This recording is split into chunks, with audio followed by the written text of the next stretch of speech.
On the morning of March 24, 2015, the passengers of Germanwings Flight 9525 boarded what they believed would be a routine flight from Barcelona, Spain, to Dusseldorf, Germany. The sky was clear, the weather promising a smooth journey. Among the 150 people aboard were 16 high school students returning from an exchange trip, bright, hopeful teenagers chatting about homecoming plans. None of them knew that they were embarking on a flight that would never reach its destination. What followed was one of the most chilling and tragic events in modern aviation history, not due to a mechanical failure, weather anomaly, or hijacking in the conventional sense, but a premeditated act from within the cockpit itself.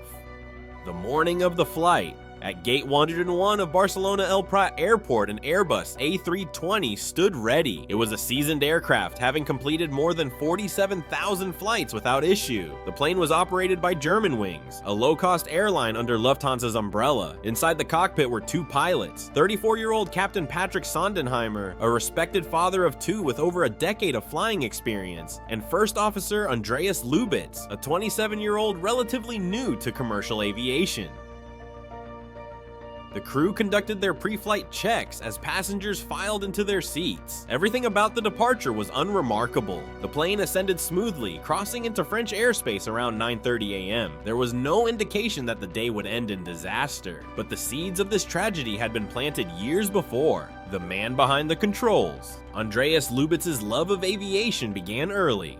Growing up in the small German town of Montabaur, he was fascinated by aircraft. Posters of jets adorned his bedroom walls, and at 14, he took his first glider flight. He was described by instructors as a natural in the cockpit. Aviation was not merely a passion, it was his identity. By his early 20s, Lubitz was accepted into Lufthansa's prestigious flight academy, but beneath his promising exterior, his mental health was rapidly deteriorating. In 2009, he suffered a significant depressive episode and was temporarily pulled from training. He underwent psychiatric treatment and was prescribed antidepressants. Though he returned to flying a year later, medical professionals warned that any recurrence would mean permanent disqualification from flying duties. Lubitz, however, was determined not to let his dream slip away. A dangerous secret. One of the most disturbing revelations following the crash was how Lubitz had deliberately concealed his mental health history. In his application to the US-based portion of Lufthansa's training, the forms asked clearly, "Have you ever received treatment for psychological disorders?" He checked no. It was a lie that would cost 149 innocent lives. Between 2013 and 2015, Lubitz's mental condition began to unravel once more. He was plagued by vision disturbances such as floaters and halos, symptoms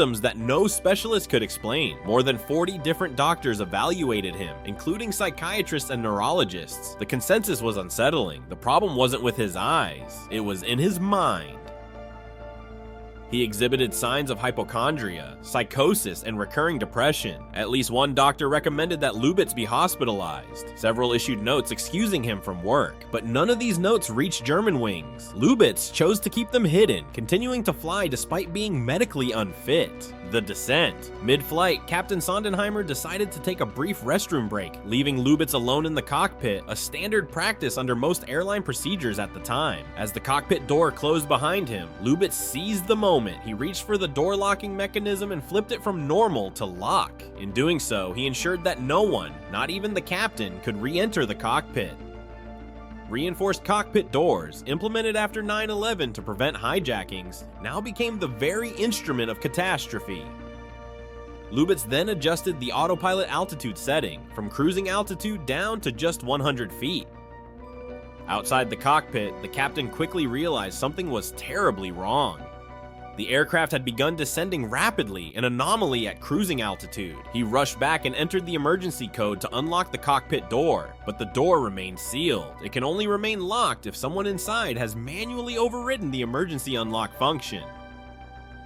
Lubitz had done exactly that. A silent descent. Inside the cockpit, Lubitz sat calm and focused. He did not respond to repeated calls from French air traffic control. There were no distress signals, no emergency alerts, no cries for help, just silence. Meanwhile, Captain Sondenheimer was desperately trying to breach the cockpit door. He banged on it, shouted for Lubitz to open up, and eventually retrieved an axe from the emergency equipment cabinet. He struck the door repeatedly, hoping to break through the metal barrier, but to no avail.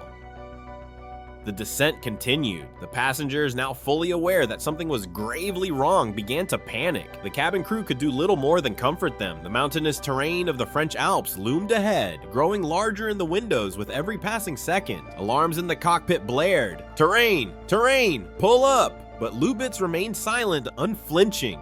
The final moments. As Germanwings Flight 9525 plunged below 10,000 feet, French fighter jets were scrambled in a desperate attempt to intercept the aircraft, but by the time they reached the location, it was far too late. At exactly 9:40 a.m., just 10 minutes after the descent began, the Airbus A320 crashed into the rugged side of a mountain near Prades-Haute-Bléon in the French Alps. The plane shattered on impact, disintegrating into thousands of pieces across the snow-covered terrain. There were no survivors. Among the 150 lives lost were 16 students and 2 teachers from a German high school, newlyweds on the cusp of a new life, opera singers with voices the world would never hear again, business professionals and parents heading home to their families. Dreams were buried in an instant, erased in the cold silence of the mountains. Entire futures vanished, relationships, careers, and childhoods all wiped away in one irreversible moment. The Alps stood solemn, cradling the last moments of passengers whose stories would never continue. In that deafening quiet, the world didn't just lose people, it lost laughter, love, and limitless potential. Rehearsal for tragedy.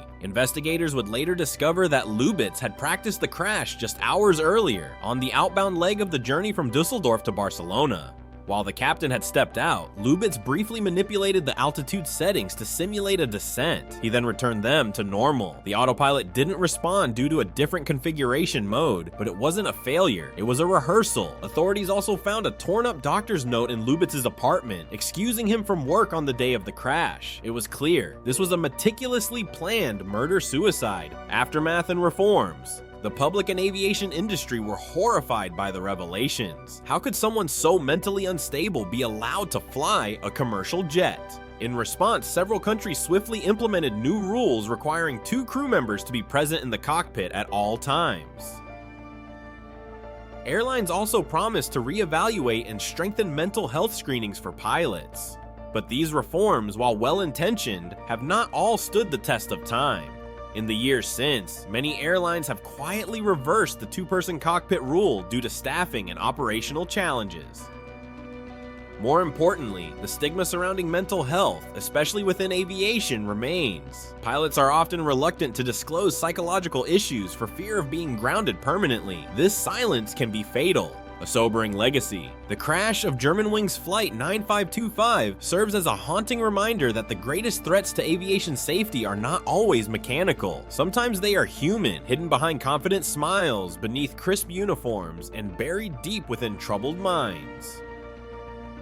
Andreas Lubitz didn't just crash a plane, he broke the implicit trust every passenger places in those at the controls. His internal war led to the deaths of 149 innocent people and shattered families across continents. Aviation is safer today than ever before, but safety is not static, it must evolve continuously. Every tragedy, as painful as it is, provides an opportunity to learn, reform, and prevent recurrence.